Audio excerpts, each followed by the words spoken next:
Good morning, everybody. I'd like to introduce everybody to a very special guest this week, Coach Jacinto. Thank you for joining me today. Thank you for having me. It's an honor to be asked, and hope people can get some. Whoever looks at this can get something out of it. hmm Yeah, and just to kind of give people a brief explanation on who you are and what you stand for. Correct me if I'm wrong. You have 36 years in coaching and athletic administration, and also serve as the president of the Hispanic Texas High School Football Coaching Association here in Texas. Yes, sir. It's 37, but yes, sir. I've been involved in coaching and teaching for 37 years as a coach and as athletic administrator, and currently this is my third year as the president of the Hispanic Texas High School Football Coaches Association. Well, 37 years. I mean, that's a lot of time. And right, I kind of want to get into how you handled some how you handled your coaching experience and kind of things you implemented in your programs. But one thing I want to say is I read that you had coached LaDainian Tomlinson, the Hall of Fame running back. Yes, Can you just kind of how does that feel to see somebody young and go on to have the type of career that he did? well, I mean, it makes you proud. The honor to coach somebody like that that's achieved what he's achieved. On the field and off the field, because he's like I tell people, it didn't surprise me as far as what he accomplished athletically, but what people have been able to find out that come in contact with him and interact with him is that they see how good a person he is. So that's what really that I have to attribute that to to his mother who was his predominant the predominant raising him as a as a young man, and I just glad to be a part of having some type of. I always tell people, yeah, I coached him, and he still made it in spite of. I wasn't able to ruin him, and so and that's just an honor to say that. I mean, very few people can say that when you coach that you can. That you've coached somebody who's achieved the achievements that he's achieved and being a Hall of Famer. I mean, that's a great honor for me, and to be able to say that. And but it's I'm just more proud of the person that he is. And people. I don't know if you've. I was fortunate to make a commercial that he made with it was going back to high school. It was a Nike commercial in 2005, and it featured him and Michael Vick and Urlacher, and one of the parts that they did that didn't make it to the cut through the commercial said it doesn't. I wasn't surprised at his achievements. It's just would anybody be able? Was anybody else going to see that? What we saw. So that's. And all you need is somebody else to see that makes those decisions. And once they gave him a chance, it doesn't surprise me the success that he's had on and off the field. Absolutely. 37 years of coaching, you must have seen a lot of different techniques over the different spans of the years of coaching and the generations. Was there ever any single program, weight routine, or just kind of anything that you brought into your program that you felt you saw the biggest success with? No, it's just took little things from different programs and different coaches and different teams that was able to go visit and talk with and go observe. And so it wasn't really nothing that really stands out. There's not one single thing that stands out. It's just different things that people did, coaches did, and teams did, and drills it. I mean, it's just a plethora. I mean, when we had our started our great successes when I was at Waco, we took everything from what the Cowboys did in the '90s as far as defensively. We took that. We also implemented some of what Florida State did in their heyday, kind of because they ran the same type of diva four-man front.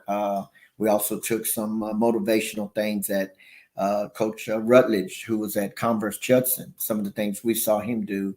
and then just different from different other coaches that came to, and then some of the coaches that I coach with. I liked some of the things they did and put a stick on it, put my stick on it, and kind of did some modifications sort of fit my personality and our personality of our team and our coaches. And so it's just a plethora of everything, and just in reading and just with social media now. See, there's just different things that I took and just put it into and made it part of our program. I like what you said about kind of bringing a little bit of everything that you kind of liked along the way and putting your own spin on it. Do you feel that? I feel like there's another side to that where coaches may sometimes kind of, I don't want to like say it too rash, but like can sometimes kind of get in their own way of Yes. getting help and getting different techniques. Is, oh, this is how I was taught, this is how it's going to be. Did you also kind of see that in your 37 years of some schools that you may have played or some coaches you may have known that may have just kind of gotten their own way and kind of kept them from being successful? Yes, because and that's something that I evolved also, because I'm not saying that I was that always had all the answers, and that I always was had a, but I call it growth mindset. Hmm. And as I would see other things, I would see, you're on the right path, because when you go, there's a lot of similarities when you see people or anything that's successful. When you go see other people that are successful, or other teams, other groups, other organizations, you'll see some of the same things that you're doing. So you're on the right path. But there's just different intangibles that uh, that you have to have in order to have those to do those same things and be successful. And it's funny how you ask that. You see what Dion's doing, Hmm. and he's being him, Hmm. and everywhere he's been successful.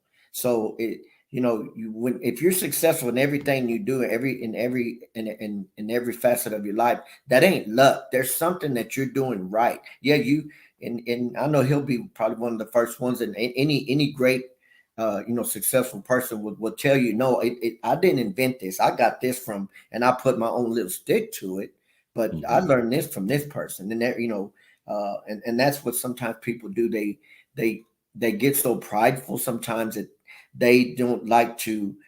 Uh, they think when you show that you have, I ain't gonna say a weakness, but you have a gap, Hmm. that you have gaps that need filling, that it shows, that you don't know what you're doing, or it shows a weakness. And I think, and I've evolved and I was kind of that way when I was younger. When I first started coaching, I kept saying, I know what I'm doing. I'm gonna win this champ. You hear, you hear me saying, I. It's like me. Then I realized quick, no, it's us and players that you have and people that you work with. We have to all do that together.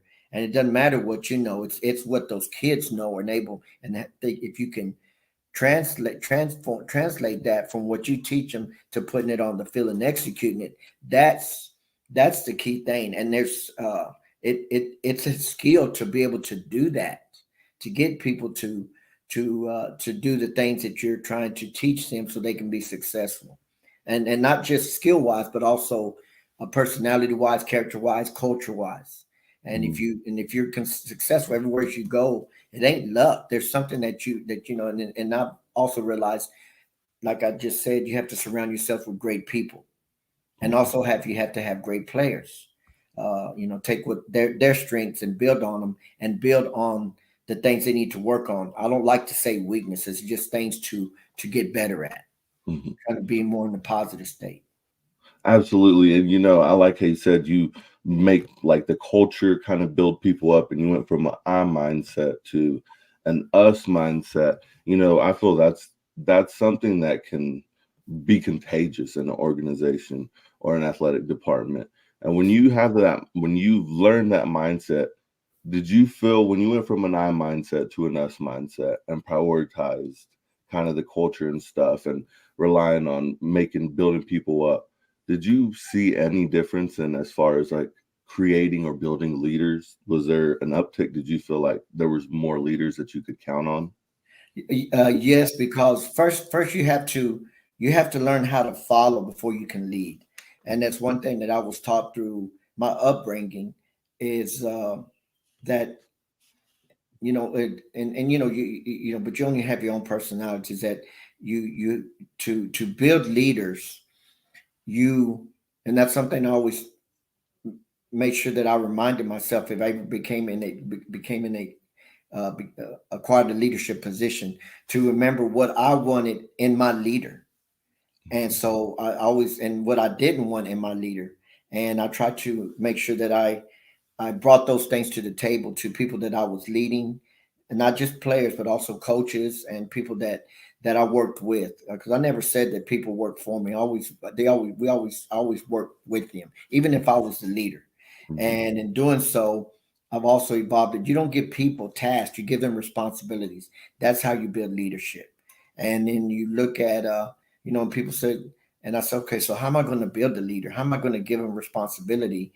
But what if you give them responsibility and they don't do it up to the standard that you expect of them? So, and through my learning process, I found the way you do that. So when you give somebody responsibility so they can be successful, you do it. You make sure you can do it first. That's the first thing. Then you let them see you do it. That's the next step, and it's 5 step. It's a 5 step process. Then you let them do it, and you watch them and help them. Then you let them do it.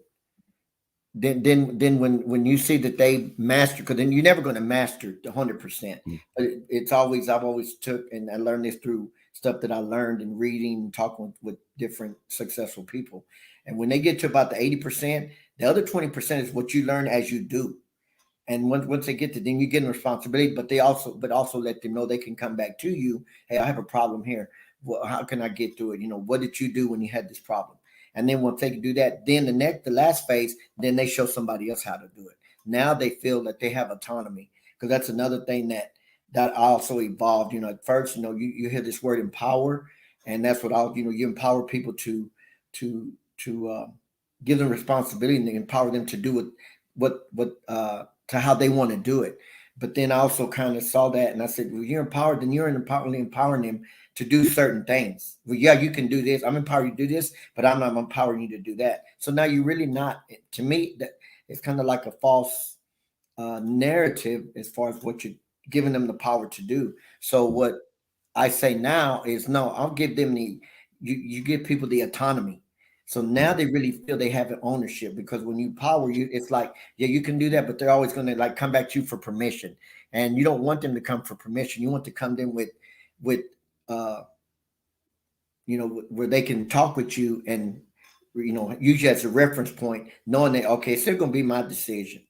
Empowering is like, yeah, this is what I'm going to do, but I got to get your permission. So you're not really empowering them, to me. So that's why I think you got to give people autonomy. Then they feel more like it's theirs. So then when they do that, now they're gonna work harder to be successful for whoever they're providing that service for. And if they do that, then they're going to work. Then everybody's going to get better. And I really liked what you said about the fifth step. You teach somebody else, because then it just continues a cycle where the more people you have educated, the more people you have with these skills, the better off everybody's going to be, the better off our youth is going to be, because these are ultimately the men and women that have a big impact on the youth's life. And a lot of people don't realize that. Exactly. And that autonomy word, that's where I say, so then when you have the autonomy now, okay, I've learned, you've showed me how to do this, and I've learned now I can do it. Now I'm gonna put now he or she knows they have the autonomy. Now they're gonna use their imagination. Now that makes it better, and say, no, I like what I like how you do the thing you've added. I want to do it. So now it's gonna make me better and make them better. And now when everybody they know they can, they know how to do it, but I want to add, I think this will make it even better. Now when they know they have the autonomy compared, well, I know he probably ain't going to like this, so I ain't going to do it. Or they're going to be afraid to ask, hey, I sure would like to do this with it. So then, but when you give them the autonomy, they know, man, I'm going to go with this. And, then they feel like they like I said, they own it. And then they're going to bring their knowledge to it and make it better. And that's why I've evolved to that as far as autonomy from empowering. Because then that makes it better compared to, well, I really want to do this, but I know he might not like it or she might not like it, so I'm not going to do it. Or they come and they're afraid to ask you because they say because of what you're going to say. But if you got autonomy, man, I'm going to do it. And they'll run it by you. Hey, this is what I'm thinking about.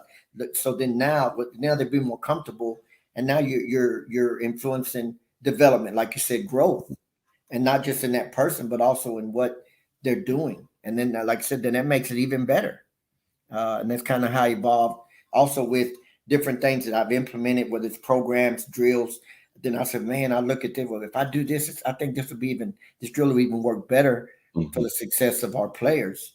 And and when you have somebody who gives you that autonomy, then you're going to always thinking because oh man, he trusts me, or she trusts me, and what I'm trying to make better. Nowadays it's very hard to find like people who have spent as much time as you in education and in the coaching world, because simply times are changing. Some people feel it may not be worth it. What kind of kept you going? What kind of kept that fire going to continue to do this for 37 years? Just the impact that you have on people, the impact you have on your players, your students. When I was teaching, because I feel as a coach, you're a teacher because you're teaching somebody how to do something, and just in the impact that you see that you have on your colleagues, and knowing that if you continue to do that, then you're doing it. Then you're making life better, because if they're better, then they're going to pass it on, and that's kind of what when I became the AD, that was the model that we had for our athletic program was lift as you climb. And as as you're climbing, you bring somebody with you, because somebody brought me with them as they climbed, and that's why I was able to acquire these different leadership positions, because they brought me with them, and as they brought me, they taught me, and then I'm trying to do the same in return, is bring somebody with me as I climb, and if you do that, then maybe it won't take them 20-25 years like it took me to become a head coach. And now they'll get there quicker. And then if they do that, then they're going to be able to pass off their knowledge and their personality and things that they're bringing to the table to make things better for the people that they serve. So I just think that's because in every facet of my career, somebody always helped me to get where I as I progressed, as I moved up the scale. Absolutely. I like to expand on that a little. I think it's very not practiced as much and not highly thought of bringing the people along with you, teaching somebody else. And the fact that you held that with your 37 years of experience, there's tons of people that were able to learn under you. There's tons of people that gained that knowledge and went on to be successful. I recently read how you had retired as an assistant athletic director over there in spring. That's a lot of coaches' dreams, are to be an athletic director, to have their own athletic program, not just the team. Is there anything that you would suggest to young coaches or aspiring coaches that one day hope to get to that level? The main thing is to first be a good listener. You have to be a good listener, because people got to know that you're listening to, not that you hear them, that you're listening to what they have to say, and what they, and make sure that you follow that up, and that you make sure that you understand what they're saying, and also they understand what you're saying, because they can as you go in, and I'm pretty sure you've been in these conversations where whether when your parents were talking to you, they were preaching to you or giving you a lesson, and you're not saying because of respect, but you're thinking, man, hurry up, I'm tired of this. Let me so you don't say nothing, because if you do, then it's going to be longer, and I'm just going to be quiet. You just nod your head, yes sir, no ma'am, yes ma'am, yes ma'am, I got it, let's go. So then people think, okay, they get it, they understand. No, that's not it. You're just being compliant so you can get up there and get out of that, because you don't, even though they're right, but you don't want to hear it. You really, so you just being, so they think you got, and really you might not get it because you're just saying it because, man, I'm tired of hearing this.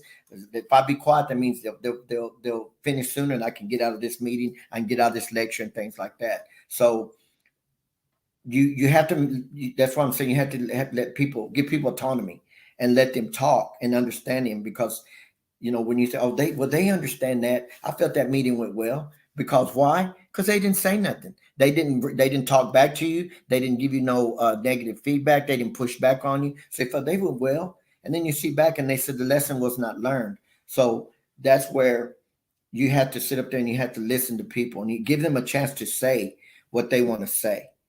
And and like I told people, it's okay to disagree. I have no problem with disagreement, but I do have a problem with disrespect. But I'm also going to not disrespect you because you're a person too. I don't care if they're a teenager. They're a person. Just because they're teenagers, I mean they have less rights or less that we need to degrade them or feel that we can talk to them however we want to because of their age. They're a person too that has feelings, and you never know what you say how it's going to affect them positively and negatively. So that's one thing that you have to be a good listener, be a sponge, learn everything you can, because when you do that, the more you know, the more knowledge you have, the more skills you have, the more marketable you are. And then also understand that wait your turn. Wait your turn. Everybody has a pecking order. When you were a freshman playing, you remember maybe on eighth grade when you were in middle school, you were the star. Now you get up to a freshman, you ain't the star no more, and you want to be the star. You got to wait your turn, and it might be where you might be better than the senior. However, right now it ain't your turn yet, even though you might be better, and not just in your mind. I mean, legitimately, go, yeah, he's better, but it's not your turn yet. But always be ready, stay ready, so you have to get ready because you never know when that time's going to come. But you always got to make yourself ready.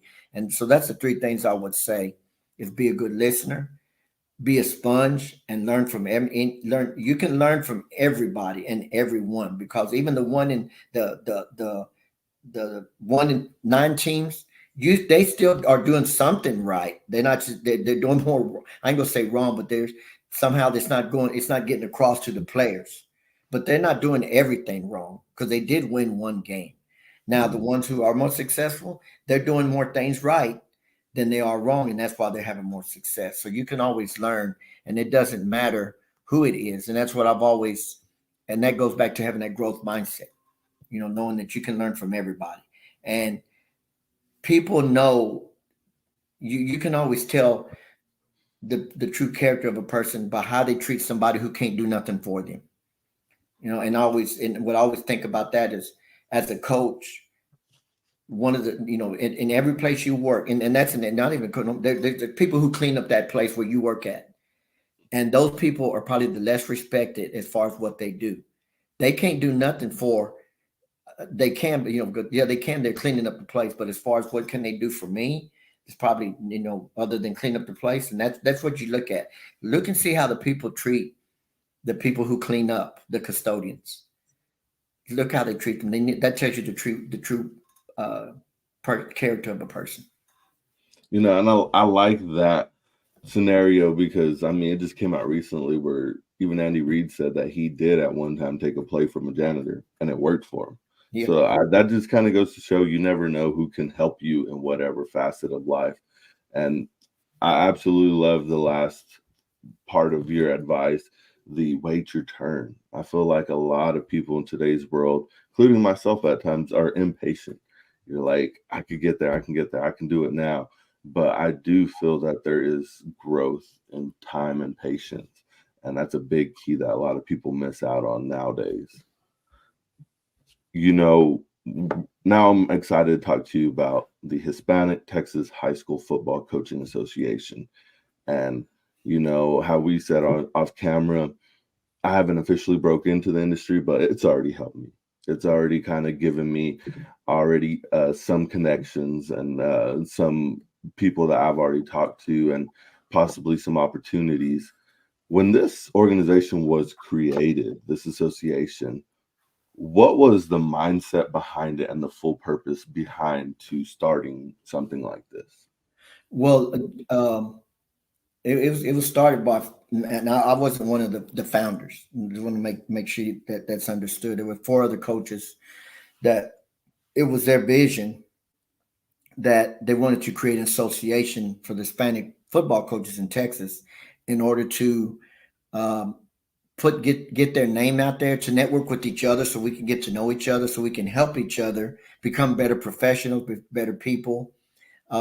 Because there was just a lack of coaches that were in those leadership positions, and they felt, and I totally agree with it, and that's something that I thought about myself. But they had the I guess the more the path, to get it started, is to help the Hispanic coaches, because there's plenty of qualified, knowledgeable, great coaches out there, but we weren't getting those opportunities to be leaders in programs where we wouldn't even apply for those jobs, even though we were qualified. We met the criteria per se, and so that was their vision, in order to provide an organization that's going to provide guidance for those for the coaches who are seeking those positions, and give them some guidance, and that be a reference to give them the knowledge, and also fill the gaps of what's needed in order to feel that they meet the criteria, and meet and not just on paper, but also meet the personality, the character, and all those different traits that are needed to be successful leaders in those schools where normally you're not going to see a Hispanic head coach. And so that was, we wanted to start clearing a path for where we're going to be. You're going to see a Hispanic head coach where the demographics of that campus is predominantly Hispanic. Yeah, we better have those, because that's our clientele. So, but we want to be, we're just as worthy to be at Westlake like we are now, Little M like we are, Cedar Park where we are now, Katy in the future, just things like that. Those are some of the schools that, even one currently where we're at Westfield, Westfield, Decaney, and we're just retired from in spring. So that they're qualified, but we need to put their name out there, and we need to make sure that they have everything that is needed in order to meet the criteria, at least get the interview. Because they want to get an interview, then they can see, oh man, this is the qualified candidate, and we need to take a serious look at this person as a leader of our program. Absolutely. And I'll just say real quick to everybody listening, if you want to know more, you go to Hispanic Texas High School Football Association, Coaches Association on Twitter, because they are very active on Twitter. And that's kind of segueing me into my next question. I feel it hasn't been around that long, I've grew big time, and I've held events. Somebody who wants to become a member or a newly member and goes to their first event, what goes on at these events? Well, what can somebody look forward to, and what can somebody expect if it's going to be their first event going out there to network?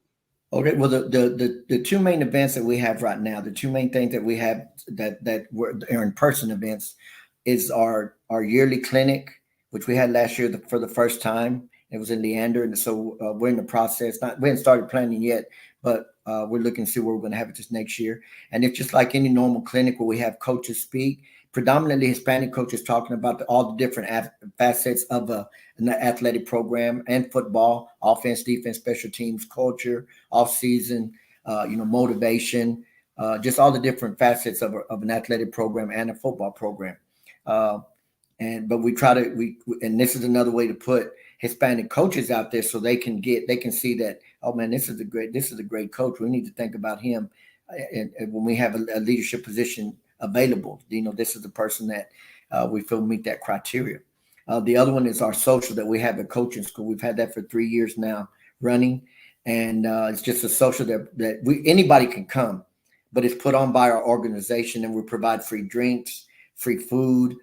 We have free entertainment, and that's just another way. And there's another way to network, to get back in touch with some of the people that you don't see, because when you have a lot of distance between them when you're working, you don't have this. You're on that grind, so you don't have time to really interact with each other. Yeah, you can with social media, with phone and all this, but now you can see them in person, really get to know them and talk with them, whether you're just getting reacquainted with them, or you're trying to acquire knowledge from them. and you're trying to find out, other ways to make yourself better as a professional and as a person. So those are the things that we're looking at, and those are two main things. But as far as what we provide on our website, we have what we call a toolbox where you can go in and look at different other Google clinics that we have online.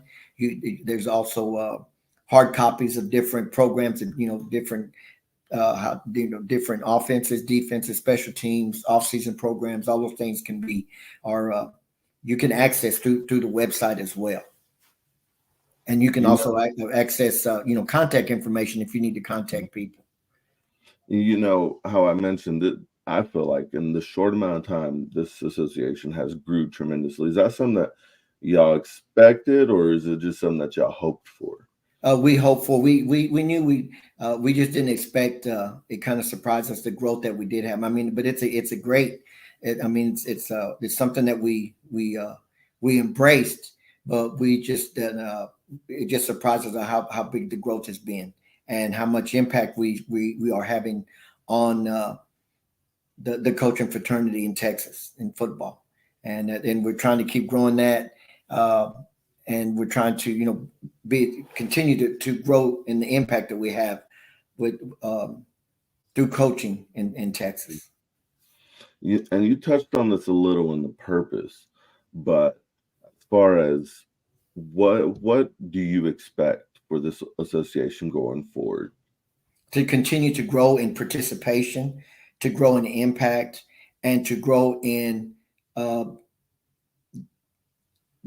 grow in where we place Hispanic coaches in these different leadership positions when they become available, to continue to grow in all those three facets of participation, impact, and in these different leadership positions. And for those that may not know, how do you simply become a member to an associate? You just go to the website, and there's tabs on there, and it shows you, and it has a little questionnaire, and it gives all your contact information that you provide. And then that's all you need to do. There's no cost. That's one thing we were able to continue to do is not to we don't charge a fee or membership fee to become a member of the association, and that's through some of our great work through all of our members through the sponsorships that we have, and because of that, we're able to provide the clinic, the social, and all the things that we provide on our website due to the sponsorships that provide funding for our organization, so we can provide these events and all these things free of cost. And that's awesome, because there's a lot of things in today's world where you don't get that. And that definitely can put off a lot of people because, hey, maybe I don't have enough to be paying for this. So that's awesome that you are able to do that. And as far as your sponsorship, is there like a certain criteria that a sponsor must hit, or is it kind of anybody reach out and help how you can? Yeah, just you help how you can. You can reach out to any one of the board members. You can reach out to any one of the area directors. You can reach out to any of the leadership of those organizations. Of any way of any ideas that you have, not just of how can you help, but any ideas you have to make the organization better, so we can continue to impact and provide opportunities for our members. Absolutely. And Coach Jacinto, before we leave, I started this question because I heard it from another podcast, but I think taking gratitude in your life is something that's kind of put on the back burner in today's society, because we live in a predominantly I society, and I've been trying to make it more of gratitude more important in my life. Out of your 37 years experience, your 3 years as president, and obviously your personal life with your family, what 3 things are you grateful for?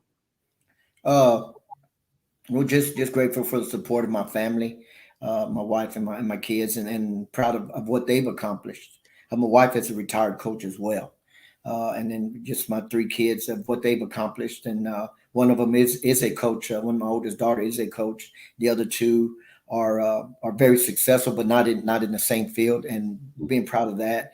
And then also just being proud of the impact that I see that I've had on my players. Not I'm gonna say my player, but players I coached, and different people that I've interacted with and coached with, coached against, and coached for. And I know that by the how they reach back out to me and ask for, advice. They want my input on certain things, and they just tell me, the impact I have in their life, and that's one of the reasons that they've been successful, because the belief I had in them. Absolutely. And I just want to say thank you again for joining us, Coach. Is there anything that we might not have touched on your association that you want to be sure to put out there and let people know that are possibly interested? No, just whenever those opportunities exist, just make sure that you reach out to, if you don't know somebody, just reach out to somebody that you do know who might know somebody that's going to meet that criteria, because we're trying to provide, we want our members to be more we want to see more of our members in those leadership positions so they can have an impact, because they can be very impactful, have a positive impact on our future. And not just coaches. I mean, not just players, but also coaches. Just like I know I've had impact on coaches, and I still mentor a lot of coaches, and I'm helping them to get what they want. I'm, like I said, I'm lifting them. I'm at the now I'm retired, but I still can have the impact, and I still will mentor them so they can get where they want to go, and whatever career goal they have in life, whether they just want to be a head coach or they want to be an athletic administrator. So that's the only thing that, and just keep helping each other. Absolutely. Well, thank you, Coach Jacinto, for being on the podcast today. And I look forward to having you in the future again. And once this association grows another 1,500 people, and kind of see how it takes off from here. And I just want to, last thing, I just want to thank you for what you do. That's another way that, that you're helping our culture and helping yourself. And I really admire you having the creativity and the vision to do that, and put in, exposing our culture and exposing yourself. And any way we can help or I can help, feel free to reach out. And it's great meeting you, and I appreciate you having me on. And I hope somebody benefits. If only one person benefits, I think we've done something good.